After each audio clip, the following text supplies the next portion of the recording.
These are just different designs or different clinical pictures that the patient can present with. This is a patient that has a class 3, modification 1, 2, 3. So it's a Kennedy classification 3, mod 3, because we've got 3 additional spaces. And for this patient, we'll be designing a metal partial denture. And here we see that we've also got fewer abutment teeth compared to all the other designs and dentures that we've constructed. The same principles, the same steps of need, support, retention, reciprocation, connecting, the horizontal stability. We will still be using all of that. So the first step, after we've surveyed, after we've indicated the undercuts, we've identified the need to replace the teeth, is to provide support. Support has to do with rest preparations on my abutment teeth. So I've got a mesial rest on the 1-7, mesial rest on the 2-7. I'm going to have a distal rest on my premolar because this is quite a big saddle.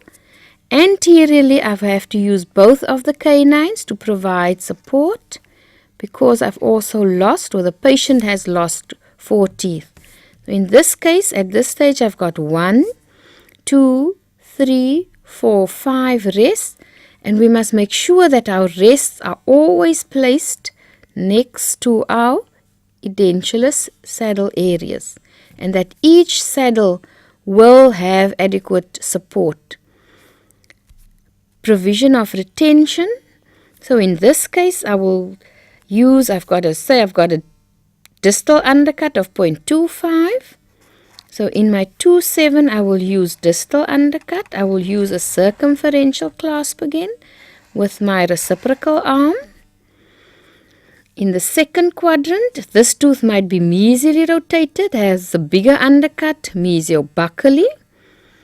So I will then choose to use a ring clasp, engaging mesiobuccal undercut.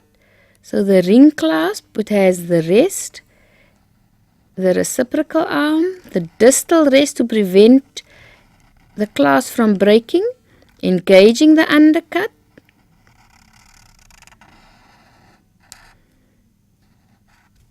So the ring clasp is a self-reciprocating clasp as well, and it has an active arm and the reciprocal arm. On my premolar, I'm going to choose to use a C-clasp again because of the length of the saddle. So here the C-clasp is engaging mesiobuccal undercut.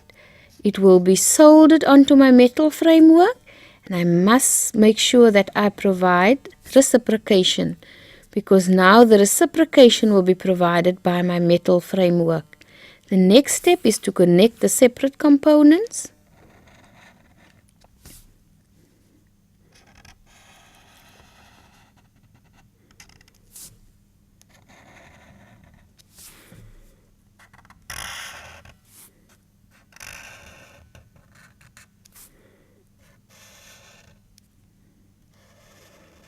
Making sure that my metal framework is extending over my rest that I've prepared on the teeth. And I always indicate that my denture, I've got guide planes on my abutment teeth as well as my denture, so there should not be spaces. The two are fitting snugly against each other. Completing my major framework. I've looked and whether I have connected all the components. I have to indicate that this is a metal framework that has retention holes. I've got my acrylic finish line to which my acrylic will be attached. So wherever I have a saddle, I will have retention holes for my acrylic to be attached mechanically. I've got my clasp that is soldered onto the acrylic. It's not a circumferential clasp. It's attached to my metal framework. So when I look, and I've got horizontal stability, I've provided a palatal plate. I've got my 1, 2, 3, 4, 5 rests. So I have minimum of 3 rests. I've got my 2 clasps, one in either quadrant. And because I've got a bigger saddle, I've chosen to add an additional clasp on my premolar. I look whether I have satisfied all the principles as well as following all the steps. And remember, we always will give indications or notes to the technician as to where the preparations were, where the undercuts were built up, and if there were no natural guide planes, where the guide planes were prepared.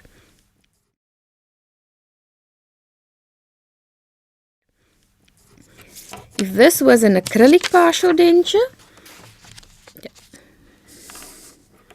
so this is my acrylic partial denture, and here again similar principles of support, my clasps for retention, my acrylic is giving me reciprocation. This is a ring clasp that I've used, so the ring clasp is self-reciprocating. I've used a C clasp on the premolar, and the reciprocation is provided by my acrylic. So I've got my rests for support, I've got my clasps, and I've connected my acrylic for the technician to see that it's extending over my rest preps. So for any patient, one can design and construct an acrylic or metal partial denture. The decision is usually made clinically together with the patient as to which one will be the best for that patient.